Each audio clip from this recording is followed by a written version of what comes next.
జ్ఞానం, ధర్మం, సత్యం, చైతన్యం, ఆత్మశోధన.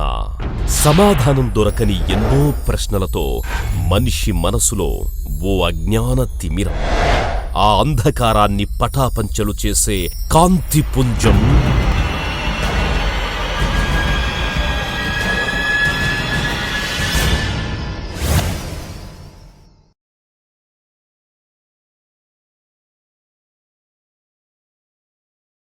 ఆధ్యాత్మికంగా ఎదగటానికి ప్రయత్నిస్తున్న నిబద్ధత గల సాధకులందరికీ శిరస్సు వంచి నమస్కరించుకుంటూ నేటి ఈ ఆధ్యాత్మిక అభ్యుదయ కార్యక్రమానికి స్వాగతం, సుస్వాగతం.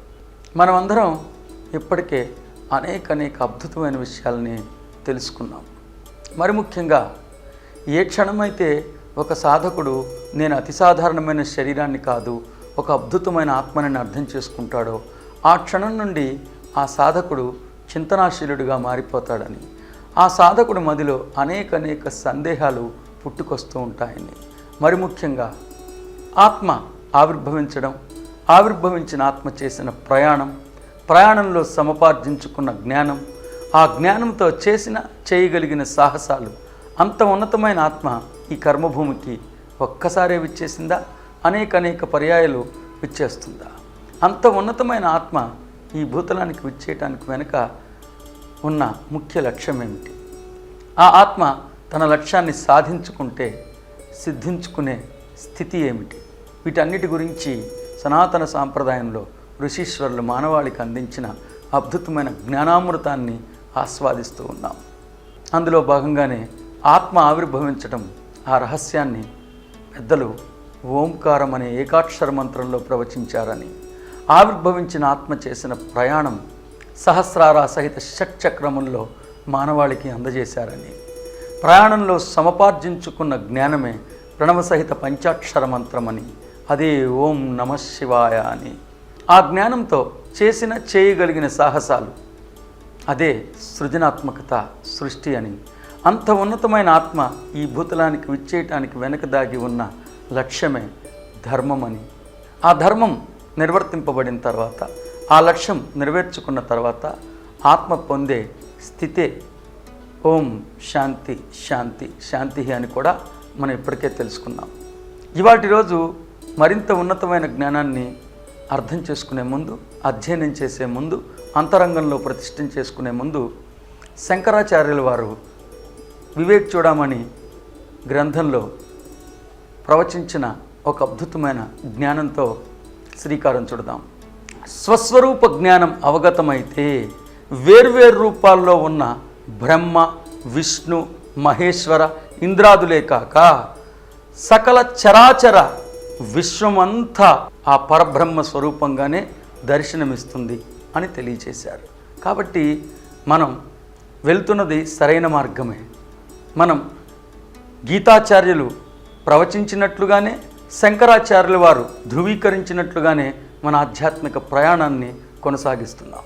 కాబట్టి మీ మతానికి వ్యతిరేకంగా ఉన్నారనో, మీ ఆచార వ్యవహారాలకి భిన్నంగా మీరు ఉన్నారనో ఒక సంశయం, మీమాంసని పక్కన పెట్టి మరింత అద్భుతమైన జ్ఞానాన్ని అర్థం చేసుకుని రోజు గడుస్తున్న కొద్దీ వృద్ధులుగా కాక ప్రాజ్ఞులుగా ఎదుగుదాం. ఈ సందర్భంలో శంకరాచార్యుల వారు ప్రవచించిన మరొక అద్భుతమైన జ్ఞానామృతాన్ని కూడా ఆస్వాదిద్దాం.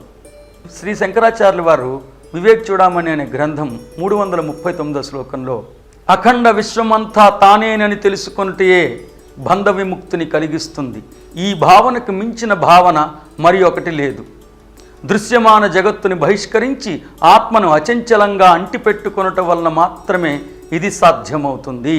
శంకరాచార్యుల వారు ప్రవచించిన ఆ జ్ఞానామృతాన్ని మరొక్కసారి మనం అధ్యయనం చేసుకుందాం. ఎందుకంటే మీలో ఒక సందేహం పుట్టుకురావచ్చు. ఎక్కడ నేను దైవాన్నని తెలుసుకుంటే నా మతం మారిపోతున్నానేమో, నేను దైవాన్నని తెలుసుకోవటమే ఎంతో అజ్ఞానమేమో అన్న సంశయం మీలో పుట్టుకొస్తుంది. కాబట్టి ఆ సంశయాన్ని నివృత్తి చేసే నేపథ్యంలో మరొక్కసారి ఆ శంకరాచార్యుల వారు ప్రవచించిన 339 వివేక్ చూడమని శ్లోకాన్ని మరొక్కసారి అర్థం చేసుకుందాం. అఖండ విశ్వమంతా తానేనని తెలుసుకుంటే బంధ విముక్తిని కలిగిస్తుంది. ఈ భావనకు మించిన భావన మరి ఒకటి లేదు. దృశ్యమాన జగత్తుని బహిష్కరించి అచంచలంగా ఆత్మని అంటిపెట్టుకునుట వలన మాత్రమే ఇది సాధ్యమవును. అంటే అఖండ విశ్వమంతా తానేనని తెలుసుకోమన్నారు. మనందరం అద్భుతమైన దేవదేవుళ్ళమేని తెలుసుకోమన్నారు. వివేక్ చూడమని 478వ శ్లోకంలో వేదాంత సిద్ధాంతాల తుది తీర్పు ఇది, జీవాత్మయే పరమాత్మ, ఈ అద్వైత భావనే మోక్షం, ఈ అద్వితీయ పరబ్రహ్మానికి శృతులే ప్రత్యక్ష ప్రమాణాలు. మరొక్కసారి వివేక్ చూడమని 478వ శ్లోకం, వేదాంత సిద్ధాంతాల తుది తీర్పు ఇది, జీవాత్మయే పరమాత్మ, ఈ అద్వైత భావనే మోక్షం, ఈ అద్వితీయ పరబ్రహ్మానికి శృతులే ప్రత్యక్ష ప్రమాణాలు. అంటే సరిగ్గా మనందరం సరైన మార్గంలోనే ప్రయాణిస్తున్నాం, సరైన ఆధ్యాత్మికతలోనే పయనిస్తున్నాం అన్న విశ్వాసం మీకు కలిగింది కదా. అయితే ఇవాటి రోజు మరింత అద్భుతమైన జ్ఞానాన్ని తెలుసుకుందాం. మరి అంత ఉన్నతమైన ఆత్మ ఈ భూతలానికి ఒక్కసారే విచ్చేసిందా, అనేక సార్లు విచ్చేస్తున్నదా అన్న ప్రశ్నని ఇవాటి రోజు అర్థం చేసుకోవాలంటే మనం ధర్మము అన్న ఒక శీర్షికని, ఒక అధ్యాయాన్ని అధ్యయనం చేయాలి. ధర్మం అంటే అనేక మంది మహనీయులు ఇప్పటికే అనేక రకాలుగా వర్ణిస్తూ వివరిస్తూ వచ్చారు.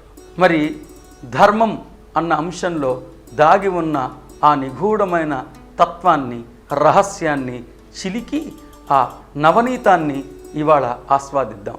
ఎందుకంటే ధర్మం అన్న శీర్షికని అధ్యయనం చేయకుండా ఆత్మ ఈ భూతలానికి ఎందుకు విచ్చేస్తుందో, ఎన్నిసార్లు విచ్చేస్తుందో అని అర్థం చేసుకోవటం అసాధ్యం. అందుకనే ఇవాటి రోజున ధర్మం అనే ఆ అంశాన్ని అధ్యయనం చేద్దాం. ధర్మం అంటే రైచియస్నెస్. రైచియస్నెస్ అంటే రైట్ యూజ్ ఆఫ్ ఇన్కార్నేషన్. మరొక్కసారి, ధర్మం అంటే రైచియస్నెస్. రైచియస్నెస్ అంటే రైట్ యూజ్ ఆఫ్ ఇన్కార్నేషన్. అంటే ఈ జన్మని సార్థకత చేసుకోవడం. జన్మని సార్థకత చేసుకోవటం అంటే ఏ ముఖ్య లక్ష్యం కోసం ఈ జన్మని ఎంచుకున్నామో ఆ ముఖ్య లక్ష్యాన్ని, గమ్యాన్ని నెరవేర్చుకోవడం.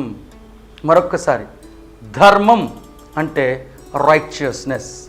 రైచియస్నెస్ అంటే right use of incarnation. Right use of incarnation అంటే జన్మని సార్థకత చేసుకోవడం.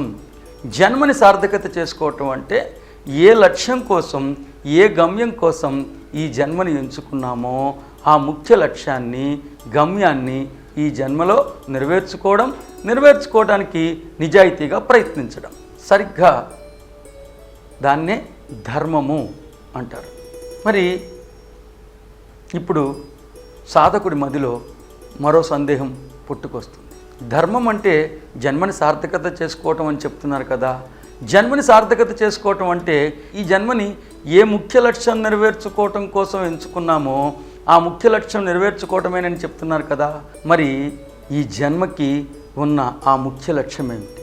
ఆత్మనే అయ్యున్న నేను ఈ జన్మని ఏ లక్ష్యం కోసం, ఏ గమ్యం కోసం ఎంచుకున్నాను? ఆత్మ ఏ లక్ష్యాన్ని నెరవేర్చుకోవటం కోసం ఈ భూతలానికి విచ్చేస్తుంది? ఈ జన్మ యొక్క లక్ష్యం ఏమిటి? What is purpose of my life అన్న సంశయం సాధకుడి మదిలో పుట్టుకొస్తుంది. ఈ కార్యక్రమాన్ని వీక్షిస్తున్న ప్రతి ఒక్క సాధకుడికి శిరస్సు వంచి నమస్కరించుకుంటూ నేను అభ్యర్థిస్తున్నాను. ధర్మం అనే ఈ శీర్షికలో దాగి ఉన్న నిగూఢమైన రహస్యాన్ని మీరు అర్థం చేసుకోండి. ధర్మం అంటే రైచియస్నెస్. రైచియస్నెస్ అంటే right use of incarnation. Right use of incarnation అంటే ఈ జన్మని సార్థకత చేసుకోవటం.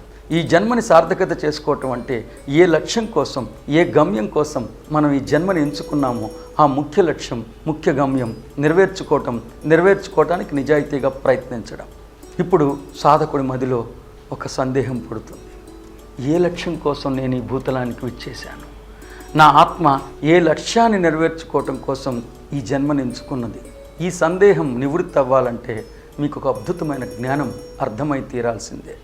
ఆ జ్ఞానం ఏమిటో శ్రద్ధగా వినండి. ఒక్కొక్క ఆత్మ ఒక్కొక్క జన్మలో ఒక్కొక్క లక్ష్యాన్ని నెరవేర్చుకోవటానికి ఈ భూతలానికి విచ్చేయట్లేదు. మరొక్కసారి, ఒక్కొక్క ఆత్మ ఒక్కొక్క జన్మలో ఒక్కొక్క లక్ష్యాన్ని నెరవేర్చుకోవటానికి ఈ కర్మభూమికి విచ్చేయట్లేదు. ఎన్ని ఆత్మలు ఈ భూతలానికి విచ్చేస్తున్నా, ఒక్కొక్క ఆత్మ ఎన్ని పర్యాయాలు ఈ భూతలానికి విచ్చేస్తున్నా, అన్ని జన్మలలో ఆత్మ లక్ష్యం ఒక్కటే. ఆ లక్ష్యం ఏమిటో తెలుసుకోండి. ఆత్మ తనలో అంతర్లీనంగా నిక్షిప్తమై ఉన్న తన దివ్యత్వాన్ని, తన చైతన్యాన్నంతా ఈ కర్మభూమి మీద వ్యక్తపరచడమే. దయచేసి నేను చెప్తున్న ఈ వాక్యాన్ని మీ పుస్తకాల్లో గ్రంథస్థం చేసుకోండి. అందుకనే మీకు అనువుగా మరొక్కసారి చెప్తున్నా. ఆత్మ తనలో అంతర్లీనంగా నిక్షిప్తమై ఉన్న తన చైతన్యాన్ని, తన దివ్యత్వాన్ని లేదా తన సహజత్వాన్ని ఈ కర్మభూమి మీద వ్యక్తపరచడమే. మరి ఆత్మ అంటే ఏమిటి? ఆత్మ అంటే ఈ శరీర ప్రాంగణంలోకి ప్రవేశించక ముందు కూడా స్వతహాగా నేను ఏదైతే అయి ఉన్నానో, ఈ శరీరాన్ని త్యజించిన తర్వాత కూడా దేనిగా అయితే కొనసాగబోతున్నానో, ఏది ఉండటం వలన నన్ను శివం అన్నారో, ఏది లేకపోతే క్షణంలో దీనిని శవం అంటారో, ఆ నిజతత్వం పేరే ఆత్మ, అంతరాత్మ, ఆత్మతేజము, విష్ణుతేజము, కాంతిపుంజము. ప్రేక్షకులు, సాధకులు శ్రద్ధగా ఈ జ్ఞానాన్ని నేర్చుకోమని విన్నవించుకుంటూ, ఎన్ని కోట్ల ఆత్మలు ఎన్ని వేల సార్లు ఈ భూతలానికి విచ్చేస్తున్నా ఒక్క లక్ష్యం కోసమే ఈ భూతలానికి విచ్చేస్తున్నాయన్న సత్యాన్ని సవినయంగా మీకు అందిస్తూ, ఆ క్రమంలోనే ఆత్మ అంటే ఏమిటో తెలియజెప్తున్నా. ఆత్మ అంటే ఈ శరీర ప్రాంగణంలోకి ప్రవేశించక ముందు కూడా స్వతహాగా నేను ఏదైతే అయ్యున్నానో, ఈ క్షణం ఈ శరీరాన్ని త్యజిస్తే దేనిగా అయితే నేను కొనసాగబోతున్నానో, ఏది ఉండటం వలన నన్ను శివం అన్నారో, ఏది లేకపోతే క్షణంలో దీనిని శవం అంటారో, ఆ నిజతత్వం పేరే ఆత్మ, అంతరాత్మ, ఆత్మతేజము, కాంతిపుంజము, విష్ణుతేజము.